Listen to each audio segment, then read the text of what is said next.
Good morning students. Class 11th और 12th में हम फिगर्स ऑफ स्पीच में पूरा पढ़ लिए थे और ऑनोमेटोपोइया ध्वनि सूचक अलंकार। उसमें बताया जो है कि ध्वनि सूचक अलंकार क्या होता है, जिसमें उसकी ध्वनि से, आवाज़ से, शब्दों के ध्वनि से, आवाज़ से ही हम अर्थ लगा लेते हैं कि यह किस चीज़ का आवाज़ है। और जब ध्वनि आए, साउंड आए, तो वह होता है ऑनोमेटोपोइया ध्वनि सूचक अलंकार। अब कुछ चीज़ें हैं जिसकी आवाज़ से आप पहचान जाएंगे कि यह किस चीज़ की आवाज़ है। कहा बिल्ली बोलती है तो आप जाएंगे बिल्ली बोली है, द कैट म्यूज। सांप फुफकारता है, द स्नेक हिसेज, तो आप जानते हैं सांप फुफकार रहा है। कुत्ता भौंकता है तो हम जान जाते हैं कुत्ता भौंक रहा है। तो कुछ आवाज़ है जिसको आप पहचान सकते हैं। जैसे कहा है कि एन ऐप गिवर्स, गिवर्स मतलब गलबल करना, बंदर गलबल करता है, यानी बंदर जो बोलता है उसको हम बोलते हैं गलबल करता है, और उसकी अंग्रेजी होती है गिवर्स। तो एन ऐप गिवर्स, बंदर गलबल करता है। अब ये आवाज़ है तो ये क्या है, ऑनोमेटोपोइया होगा। ठीक है। एन एस ब्रेज, ब्रेज मिलता है रेखता है, BRAY, ब्रेज में रेखता। गधा बोलता है ना, कहते गधा बोलता है, गधा ढेचू ढेचू करता है, तो उसी को बोलते रेखता है। गधा सही हिंदी क्या है, रेखता है, गधा रेखता है। एन एस ब्रेज, गधा रेखता है ना। तो एन एस ब्रेज, गधा रेखता है। अगला वाक्य है और बी हम्स, हम्स माने बी में होता है मधुमक्खी, मधुमक्खी, और हम्स माने भिनभिनाना। शहद की मक्खी भिनभिनाती है, और बी हम्स, शहद की मक्खी भिनभिनाती है। हम्स माने भिनभिनाना।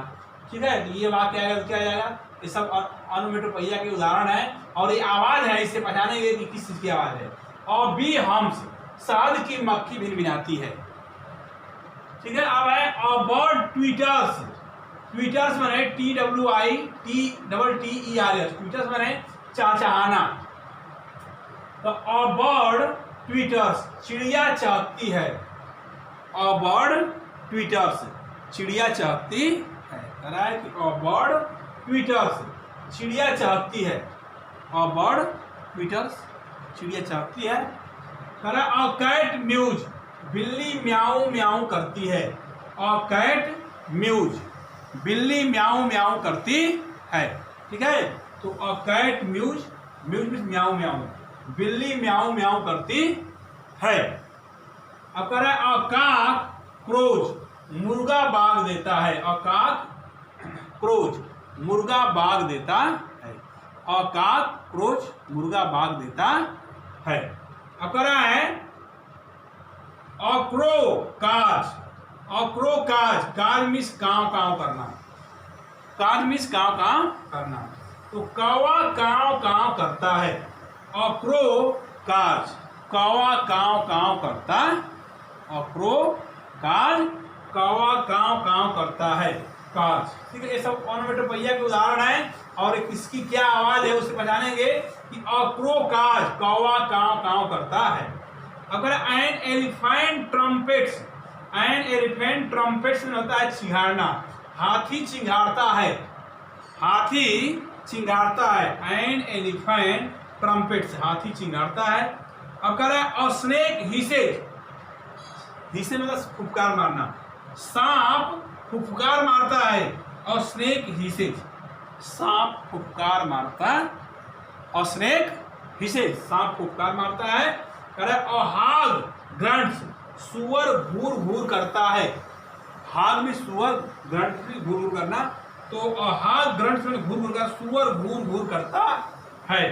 ठीक है। अगला है हार्स नीज, घोड़ा हिनहिनाता है।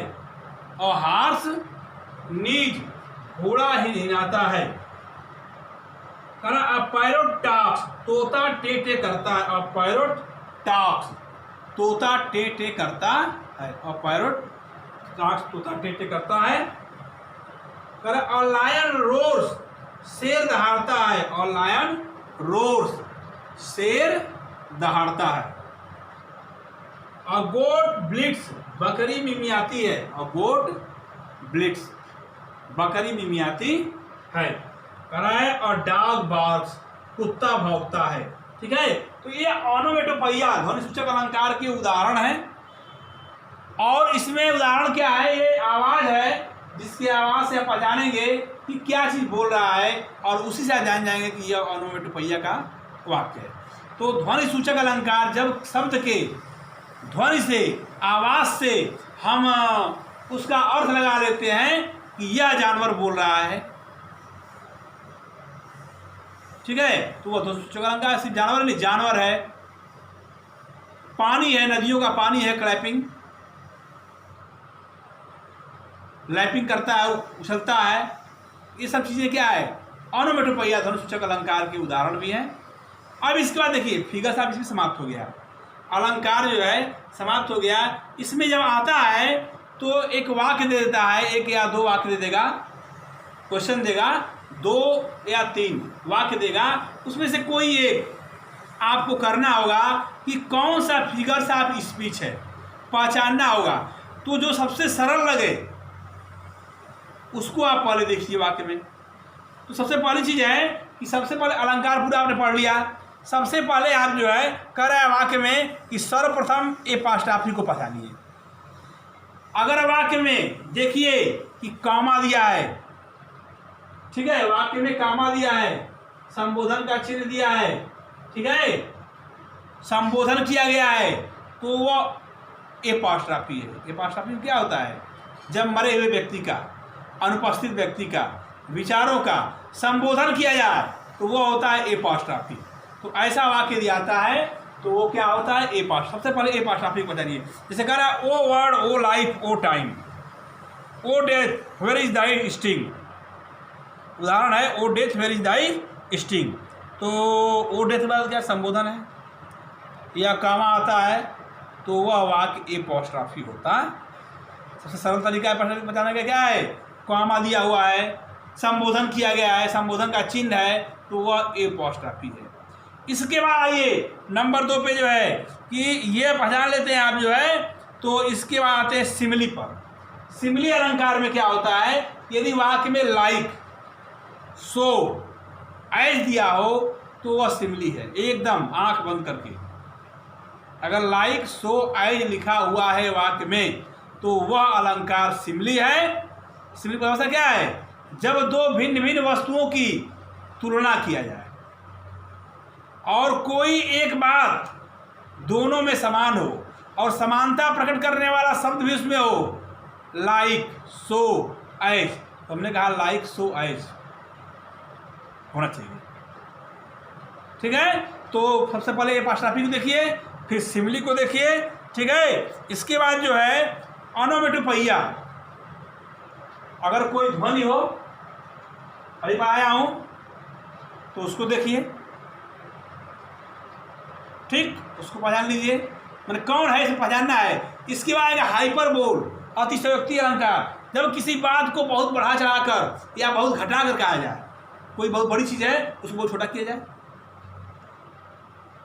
और कोई छोटा चीज है बड़ा किया। जैसे कहे Belinda smile all the world was gay, Belinda मुस्कुराई और पूरा संसार खुश हो गया। यह संभव नहीं है कि एक आदमी खुश होने से सब लोग खुश हो जाए, है ना। युद्ध में खून की नदियां बह गई,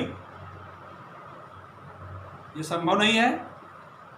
मैंने एक नज़र में 10,000 लोगों को देखा, यह संभव नहीं है कि एक्यूरेट आप 10,000 लोगों को एक नज़र में देख सकते हैं।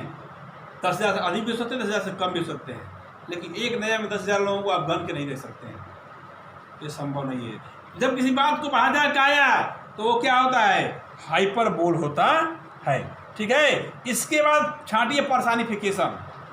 पर्सनिफिकेशन क्या होता है, जब हम निर्जीव वस्तु को, विचारों को सजीव मान लिया जाता है, तब होता है पर्सनिफिकेशन, मानवीकरण। जैसे experience is the best teacher, अनुभव सबसे अच्छा अध्यापक है।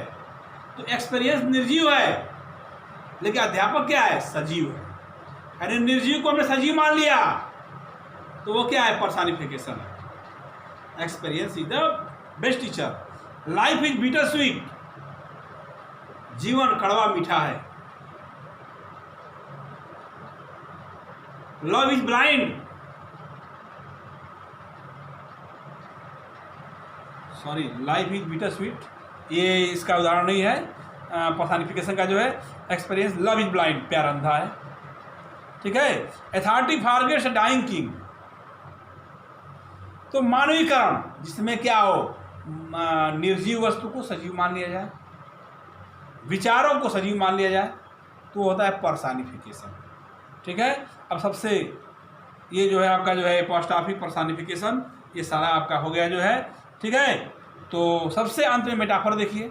मेटाफर क्या होता है, जब कोई अलंकार समझ में ना आए तो मेटाफर बजाइए, रूपक अलंकार। जब दो भिन्न भिन्न वस्तुओं की तुलना किया जाए, उसके बारे में कुछ कहा जाए और तुलना करने वाले शब्द उसमें नहीं होते हैं, तो वो होता है मेटाफर। सिमिली और मेटाफर क्या होते हैं जो है, ये मिलते जुलते हैं, लेकिन सिमिली में सो एज लाइक दिया होगा और मेटाफर में सो एज लाइक, तुलना करने वाले शब्द उसमें नहीं होते, तुलना करने वाले शब्द उसमें नहीं होते हैं। तो इस तरह ये आपका रहा फिगर्स ऑफ स्पीच, इसकी उदाहरण आप पढ़िएगा।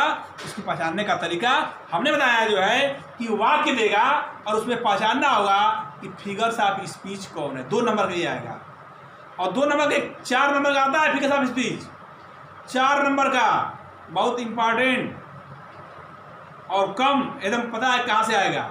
हमने कहा कि उदाहरण आएगा, आप किताब से जो है जितने उदाहरण दिए हुए हैं सारे उदाहरणों को पढ़ जाइए किताब में। ये आएगा पहचानने के लिए, एक चीज आएगा कि 2 या 3 दे देगा, कहेगा किसी एक का डिफिनीशन लिखिए एग्जाम्पल के साथ, उदाहरण के साथ। यानी सारे अलंकार का 7 अलंकार हैं, 7 अलंकार का हिंदी और अंग्रेजी में लिखना होता है परिभाषा उसकी। डिफिनीशन इसलिए मैंने अंग्रेजी में लिखाया है फिर हिंदी लिखाया है, तो परिभाषा अंग्रेजी में लिखना होता है। हिंदी में लिखी तो कोई बात नहीं कि अंग्रेजी नहीं लिखे खाई हिंदी में नंबर नहीं मिलेगा। इंग्लिश में परिभाषा लिखिए, उसका एग्जाम्पल लिखिए, और जब परिभाषा और एग्जाम्पल दोनों लिखेंगे तो 2 नंबर आपको मिलेगा उस पर। यानी फिगर्स ऑफ स्पीच 4 नंबर का होता है। इस तरह जो है आपका फिगर्स ऑफ स्पीच जो है समाप्त हो गया। अब जो है हमने कहा कि जो syntax, synthesis, transformation, direct indirect, ये सब पढ़ा दिया मैंने जो है। फिगर्स ऑफ स्पीच समाप्त हो गया जो है। अब बचा क्या है, इडियम्स एंड फ्रेजेज, मुहावरा, विलोम, पर्यायवाची, मुहावरा, वाक्य प्रयोग, ये सब 3-3 नंबर के, कोई 3 नंबर का है कोई 2 नंबर का आता है जो है। ये सारी चीज़ें रटने वाली है, कुछ भी समझाना उसमें नहीं है, लेकिन फिर भी उसको पढ़ाऊंगा मैं, ठीक है। फिर भी जो है उसको पढ़ाऊंगा मैं, पढ़ाएंगे, समझाएंगे, बताएंगे, लेकिन आपको रटना पड़ेगा उसको, जो 2-2, 3-3 नंबर के आते हैं इससे। तो जो जो समझने वाली चीज़ है इंग्लिश ग्रामर में, वो सब कुछ समाप्त हो गया आपका, मैंने पढ़ा दिया। अब अगले वीडियो में फिर देखते हैं आगे जो है क्या है, उसको बताया जाएगा जो है, ठीक है। धन्यवाद।